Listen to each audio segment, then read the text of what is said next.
எல்லாருக்கும் வணக்கம். பகவத்கீதைங்கிற ஒரு பெரிய ஞானக்கடல்ல நம்ம மறுபடியும் சேர்ந்து பயணிக்க போறோம். இன்னைக்கு 4வது அத்தியாயத்துல இருந்து நம்ம வாழ்க்கைய மாத்தக்கூடிய ஒரு 5 முக்கியமான ஸ்லோகங்களை பத்தி பார்க்க போறோம். வாங்க உடனே ஆரம்பிக்கலாம். நாம நம்ம பேச்ச ஒரு ரொம்ப முக்கியமான கேள்வியோட ஆரம்பிக்கலாம். என்னன்னா, நாம கடவுள்கிட்ட எப்படி சரணடைஞ்சாலும் சரி, அவர் அதுக்கேத்த மாதிரி நமக்கு பதில் கொடுப்பாரா? நம்ம மனசுல என்ன நினைச்சு போறோமோ அதுக்கேத்த மாதிரி அவரோட அருள் நமக்கு கிடைக்குமா? இந்த கேள்விக்கு பகவான் ஸ்ரீகிருஷ்ணரே முதல் ஸ்லோகத்துல ரொம்ப அழகா பதில் சொல்றாரு. நம்ம பார்க்க போற முதல் விஷயம் தெய்வீக பிரதிபலிப்பு. இதுக்கு என்ன அர்த்தம்னா, கடவுள் ஒரு கண்ணாடி மாதிரி. நாம அவர்கிட்ட அன்பை காட்டினா அவர் நமக்கு அன்பை திருப்பி கொடுப்பாரு. நாம ஞானத்தை தேடி போனா அவர் ஞானத்தை அருள்வாரு. இந்த ஒரு அற்புதமான கான்செப்டை தான் ஸ்லோகம் 4.11 நமக்கு சொல்லிக் கொடுக்குது. ஸ்லோகம் 11. ஏ யதா மாம் பிரபத்யந்தே தாம் ததைவ பஜாம்யஹம் மம வத்மானு வர்த்தந்தே மனுஷ்யः பார்த்த சர்வஷः. இந்த ஸ்லோகத்துல ஏ யதா மாம் பிரபத்யந்தே அப்படிங்கிற வரி ரொம்ப ரொம்ப முக்கியம். யதானா எப்படி, பிரபத்யந்தேனா சரணடைகிறாங்களோ. சோ யார் என்கிட்ட எப்படி வராங்களோ தாம் ததைவ பஜாம்யகம், அவங்களுக்கு நான் அப்படியே பதில் கொடுப்பேன்னு கிருஷ்ணர் சொல்றார். யோசிச்சு பாருங்க, சில பேரை வர ஒரு முதலாளி மாதிரி பார்ப்பாங்க, சிலர் ரொம்ப க்ளோஸ் ஃப்ரெண்ட் மாதிரி, இன்னும் சிலர் அன்பான மகனா கூட பார்ப்பாங்க. கிருஷ்ணர் அந்தந்த உறவுக்கு ஏத்த மாதிரி தான் அன்பை பரிமாறிக்கிறார். பாத்தீங்களா, இது எவ்வளோ ஒரு பர்சனலான ஒரு நெருக்கமான தெய்வீக உறவு. இன்னைக்கு உலகத்துல உண்மையான ஒரு கனெக்ஷன் தேடுற நம்ம எல்லாருக்குமே இது ஒரு பெரிய பாடம். நீங்க எந்த வழியில போனாலும் சரி, மனசுல உண்மையான அன்பு இருந்தா கடைசியில அது கிருஷ்ணர்கிட்ட தான் போய் சேரும். ஓகே, இப்போ அடுத்த ஸ்லோகத்துக்கு போகலாம். கடவுள் கூட இருக்கிற உறவு இவ்ளோ ஒரு ஸ்பெஷலா இருக்கும்போது ஏன் நிறைய பேர் தற்காலிகமான உலக லாபங்களுக்காக மத்த தேவர்களை போய் வணங்குறாங்க? இந்த கேள்விக்கு ஸ்லோகம் 4.12ல பதில் இருக்கு. ஸ்லோகம் 12. காங்ஷந்தः கர்மணாம் சித்திம் யஜந்த இஹ தேவதாः க்ஷிப்ரம் ஹி மானுஷே லோகே சித்திர் பவதி கர்மஜா. இந்த ஸ்லோகத்துல க்ஷிப்ரம் அப்படின்னு ஒரு வார்த்தை வருது. அதுக்கு அர்த்தம் சீக்கிரமா, வேகமா.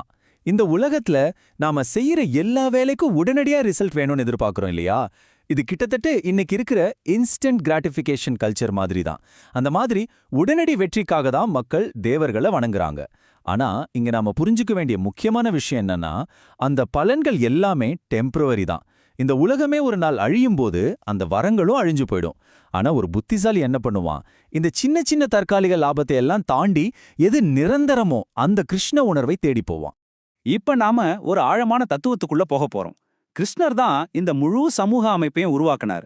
ஆனா அவரே எப்படி அதிலிருந்து விலகி எந்த மாற்றமும் இல்லாம இருக்க முடியுது? இது ஞானத்தோட ஒரு ரொம்ப முக்கியமான ஸ்டெப். ஸ்லோகம் 13. சாதுர்வர்ணியம் மயா சிருஷ்டம் குணகர்ம விபாகஷः தஸ்ய கர்த்தாரம் அபி மாம் வித்ய கர்த்தாரம வயயம். இந்த ஸ்லோகத்துல குண கர்ம விபாகஷः அப்படிங்கிற சொற்றோட ரொம்ப முக்கியம். அதுக்கு என்ன அர்த்தம்னா, குணங்களுக்கும் செயல்களுக்கும் ஏத்த மாதிரி. கிருஷ்ணர் ரொம்ப தெளிவா சொல்றார், இந்த 4 வர்ணங்களும் பிறப்பால வர்றதில்ல. ஒருத்தரோட இயல்பான குணம் என்ன, அவங்க செய்யற வேலை என்ன, அதை வச்சுதான் இது அமையுது. உதாரணமா, சத்துவ குணம் நிறைஞ்ச அறிவு சார்ந்த வேலைகள் செய்யறவங்க பிராமணர்கள். இது ஒருத்தரோட திறமையையும் சமூகத்துக்கு அவங்க செய்யற பங்களிப்பையும் பார்த்தினது தானே ஒழிய பிறப்பால வர்ற ஒரு லேபிள் கிடையாது. ஆனா இது எல்லாம் உருவாக்கின பிறகும் கிருஷ்ணர் இதுக்கெல்லாம் அப்பாற்பட்டவர். இந்த சிஸ்டம் அவரை ஒருபோதும் கட்டுப்படுத்தாது. போன ஸ்லோகத்தோட தொடர்ச்சியா கிருஷ்ணர் எப்படி எந்த வேலையை செஞ்சாலும் அதோட விளைவுகளால கட்டுப்படாம இருக்காருன்னு இந்த ஸ்லோகம் விளக்குது. உண்மையில நம்மளோட இந்த வேகமான டார்கெட் ஓரியன்டட் வாழ்க்கையில ஸ்ட்ரெஸ் இல்லாம எப்படி இருக்கிறதுங்கிறதுக்கான ரகசியமே இங்கதான் இருக்கு. ஸ்லோகம் 14. ந மாம் கர்மாணி லிம்பந்தி ந மே கர்மஃபலே ஸ்பிருஹா இதி மாம் யோபிஜானாதி கர்மபிர் ந சபத்யதே. இந்த ஒப்பீடு அந்த வித்தியாசத்தை ரொம்ப அழகா காட்டுது. ஒரு பக்கம் நம்மள மாதிரி பந்தப்பட்ட உயிர்கள், இன்னொரு பக்கம் பகவான் ஸ்ரீகிருஷ்ணர். அவர் சொல்றார், நான் மாம் கர்மாணி லிம்பந்தி, அதாவது எந்த செயல்களும் என்ன பாதிக்காது. நான் மே கர்ம பல்லே ஸ்புருஹா, நான் செய்யற செயலோட பலன்கள் மேல எனக்கு எந்த ஆசையும் இல்ல. ஆனா நாம அப்படி இல்லையே. நாம செய்யற ஒவ்வொரு விஷயத்தோட ரிசல்ட்டுக்காகவும் கவலைப்படுறோம், அதனால கர்மாவில மாட்டிக்கிறோம். ஆனா பகவான் எந்த ஒரு ஆசையும் இல்லாம செயல்படுறதால அவர் எப்பவுமே சுதந்திரமா இருக்காரு. இந்த ஒரு தெய்வீக உண்மையை யார் முழுசா புரிஞ்சுக்கிறாங்களோ அவங்களும் அந்த கர்மா வினைகள்ல இருந்து விடுபட்டு நிம்மதியா வாழலாம். இதுதான் பற்றற்ற செயலோட சீக்ரெட். இது வரைக்கும் நாம கத்துக்கிட்ட ஞானத்தோட அடிப்படையில இப்ப பகவான் அர்ஜுனனுக்கு ஒரு நேரடியான அட்வைஸ் கொடுக்கிறார். இது வெறும் அட்வைஸ் மட்டும் இல்ல, இது ஒரு பிராக்டிக்கல் கைடன்ஸ். இது அர்ஜுனனுக்கு மட்டும் இல்ல, நமக்கும் தான். ஸ்லோகம் 15 ஏவம் ஜாத்வா கிருதம் கர்மா பூர்வைரபி முமுக்ஷுபி குரு கர்மைவ தஸ்மாத் துவம் பூர்வதரம் கிருதம். அப்போ இங்க ஃபைனல் அட்வைஸ் என்ன? பூர்வதரம் கிருதம். அதாவது உனக்கு முன்னால இருந்த பெரியவங்க செஞ்சதையே நீயும் செய். இதுக்கு என்ன அர்த்தம்னா, வேலையை விட்டுட்டு ஓடுறது தீர்வு கிடையாது. அதுக்கு பதிலா இந்த தெய்வீக ஞானத்தை புரிஞ்சுக்கிட்டு செயல்படணும். பழங்காலத்துல முக்தி அடைஞ்ச பெரிய பெரிய ஆத்மாக்கள் எல்லாரும் இந்த வழியைத்தான் ஃபாலோ பண்ணாங்க. கிருஷ்ணர் அர்ஜுனன் கிட்ட நீயும் அந்த மகான்களோட வழியில போய் உன்னோட கடமையை செய்யன்னு சொல்றார். சோ பாயிண்ட் என்னன்னா, கிருஷ்ண உணர்வோட ஒரு வேலையை எப்படி செய்யறதுன்னு கத்துக்கிறது சும்மா வேலையே செய்யாம இருக்கிறத விட ரொம்ப முக்கியம். இவ்வளவு விஷயங்களையும் தெரிஞ்சுகிட்ட பிறகு நம்ம முன்னால நிக்கிற கேள்வி இதுதான். அந்த ஞானிகளோட அடிச்சுவட்டுல போய் செய்யற செயலோட பலன்கள்ல மாட்டிக்காம நம்ம கடமைகளை செய்யற அந்த உயர்ந்த பாதையில நடக்க நாம ரெடியா இருக்கோமா? இத பத்தி கொஞ்சம் யோசிச்சு பாருங்க. இந்த விளக்கத்தை இவ்ளோ நேரம் பொறுமையா கேட்டதுக்கு ரொம்ப நன்றி. நான் எங்க சேனலான ஞானகோஷ் பத்தி சில விஷயங்களை உங்ககிட்ட பகிர்ந்துக்க ஆசைப்படுறேன்.